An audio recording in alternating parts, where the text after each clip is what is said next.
G'day and welcome to Semen Retention. To all my brothers out there holding on to their seed, keep going, let's go. I'm going to be doing a chill couch session today. I've had a few comments, just recent videos, just asking some questions. So I thought I'd just do like a general summary of signs that semen retention is working. So let's get into it. Smash that like, comment whatever you want to do, and let me know what you think about this video and what you resonate with. So the first thing, I'm going to talk about some of these early stage signs that semen retention is working, and then I'm going to go into some more abstract concepts that are very interesting when you start to hold on for a long time. So the first thing straight off the bat is energy. I mean, this is our life force energy, so you're going to have a massive spike in energy, right? I'm not even going to talk about that much, like it's pretty obvious. The other thing is that you start to see there's a bit more of a spiritual connection. 111 just on the clock, just as soon as I said that, we're in synchronizing with all the things going on right now. When you're on semen retention, it doesn't matter if it's only 1 week or 3 years or whatever it is, you start to cultivate that spiritual connection. And it's like I find it really interesting. I also see that this is like kind of related to like good karma and just know how interconnected you are. Like when I was on I was in a kind of situationship, I guess you could say. And when I released with her for the last time, she brought a cat over to my house to play with my cats. And that cat, as soon as I walked out of the bedroom, I saw the cat had actually done a poo on my on my kitchen stovetop, right? So you're going to see signs that, you should be on semen retention, that's for sure. I was practicing semen retention when I was with her as well. So when I kind of released with her, I think it was just a sign that you should just stop doing this stuff, It's cat poo, what you're doing. I could have burnt it up and maybe made some sort of, some crazy new age kind of powder that I could, rub on my face or something like that. But no, I'm not going to do that. But,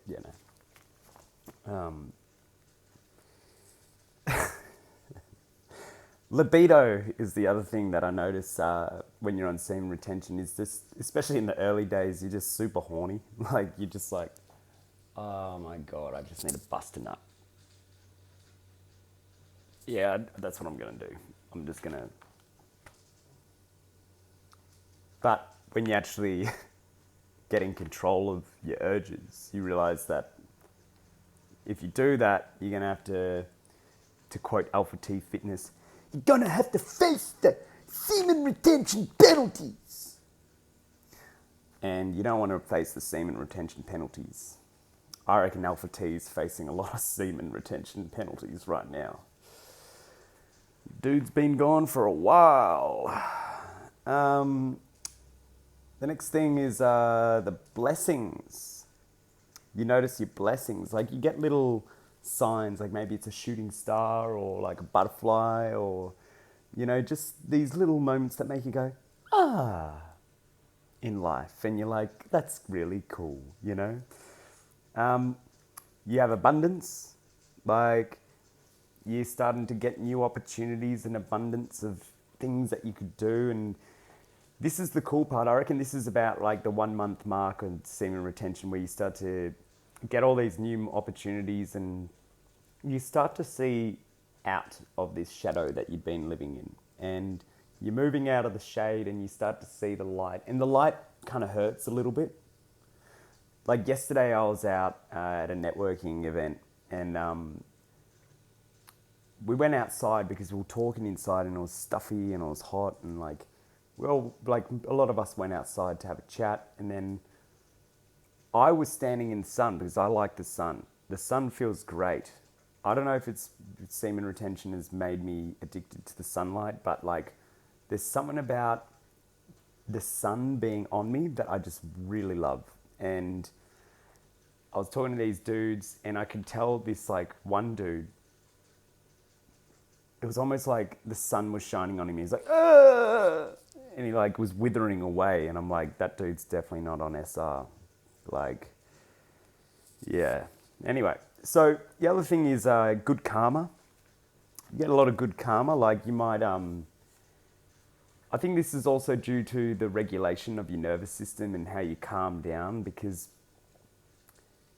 or even if you're using your positive in a non-calm way, like in an active kind of passionate way for good, that's when like karma will kind of be on your side. So, yeah, like I just think that like good karma is something that I've noticed a lot. Like you do something good and then the universe kind of rewards you almost like twice as far as like good points go. 555 on the time, that's heart resonance kind of frequency. That's heart chakra, like proper, synchronization there. So like do good things when you're on semen retention and they're going to come back to you, trust me. The glow is probably the most obvious. Like you look at my skin, there's a bit of a glow there. I actually, I love the glow. I like, look at old photos of me and I can just tell that I'm depleted, crusty, Kuma. The hair's growing rapidly. That's another sign that semen retention is working. I got to change my hairstyles a lot because it grows rapidly. I'm going to go grow mine out now because it's been a while since I've had long hair. But fat loss. It's usually around your face, and I feel like it's almost like your cheekbones and your jaw becomes like, it almost looks like your jaw's bigger, like, or something about your cheekbones and your jaw becomes bigger. And like, I know, like, just maybe it's testosterone or something like that. Maybe it amplifies your features. I don't know. Don't ask me. The other one is your voice. Your voice sounds crystal clear. It's got a good bit of bass. It's got a good bit of treble as well. Like I notice, being a singer, it's like it's where I place my voice. I could go even further up here. I could talk up here in my nose, or I could go even higher into my eyes. I'm speaking through my eye holes right now. But like I could bring it even lower and just be like, yo, shalom aleichem, peace be upon you, all praises to the Most High. Like all that kind of stuff, so that's the voice. The voice is strong, and if you're a singer, you're going to become a really good singer. Trust me, that sexual energy can come through your voice.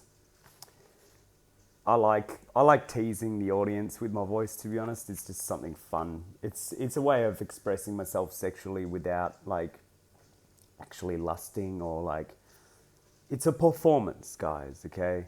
Give me a break. I've got to perform.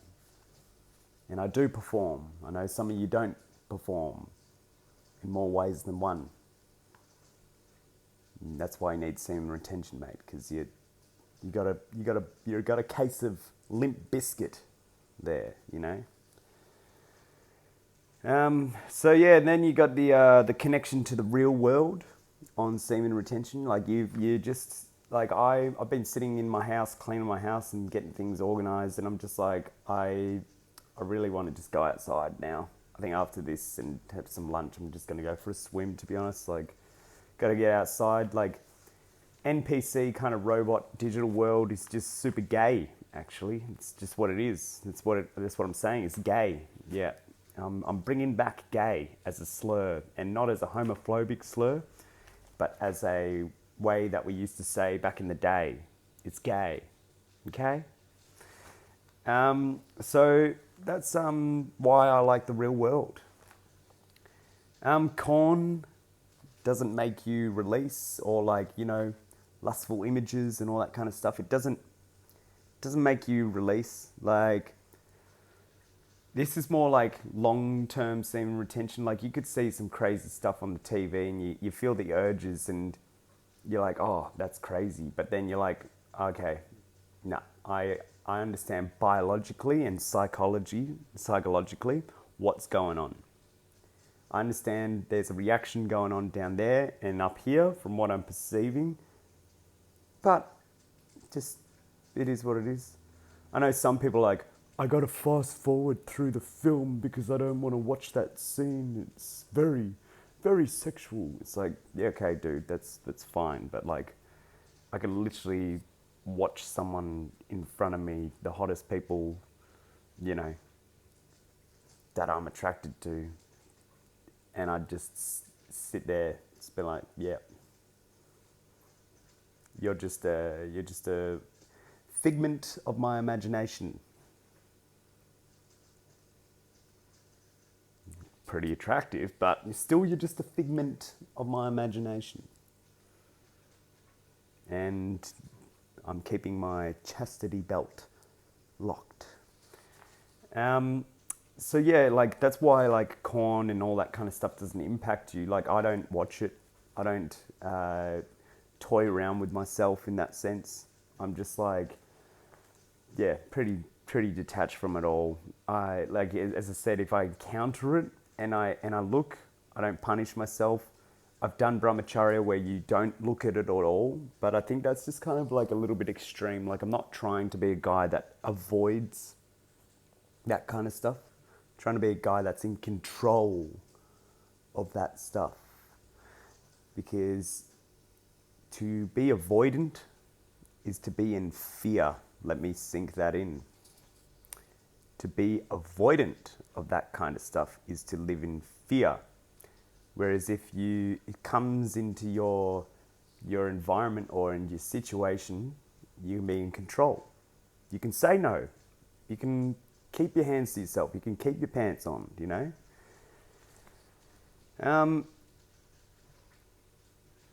Yeah, so your sexuality is controlled, right?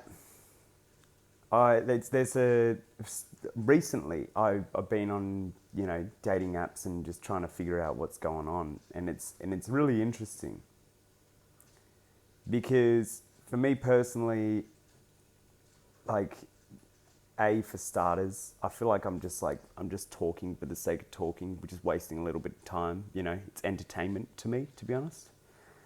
But maybe one day I might find someone on there that's kind of cool, but I'm also like, I'm too busy to even care about going on a date or meeting up with these people.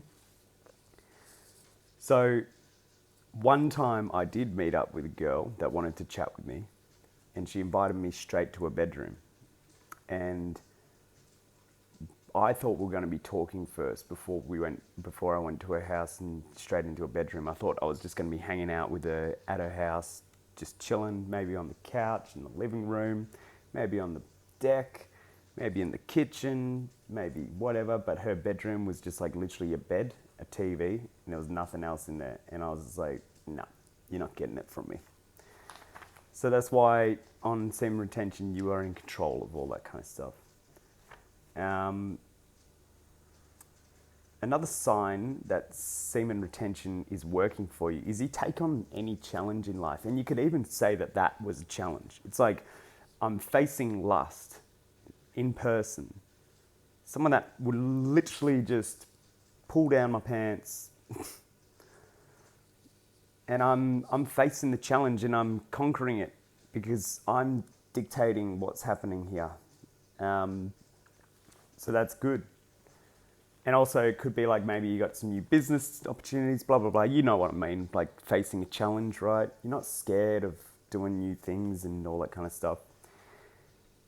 These ones, you treat your body with respect is another thing as well, like making sure you don't overindulge in alcohol and all that kind of stuff, like cigarettes, smoking and all that kind of stuff. But one thing that I think is the best sign of knowing that semen retention is working for you is being aware of the manipulation of the world, like being aware of the bread and the circus, being aware of all the distractions, all the devices, and knowing how to like kind of play the game within that.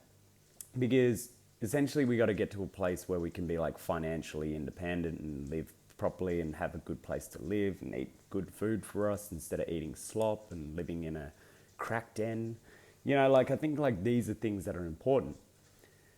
And being on semen retention, it opens up your awareness, like your third eye opens, and you're kind of like, oh, okay, you know, this is kind of where I got to be. Like, I got to be straight and narrow, got to be on the narrow path, and you know, moving towards something that's actually positive. So on that note, I hope you all enjoyed this video, and I'll see you on the next one. Like, comment, and subscribe to Semen Retention.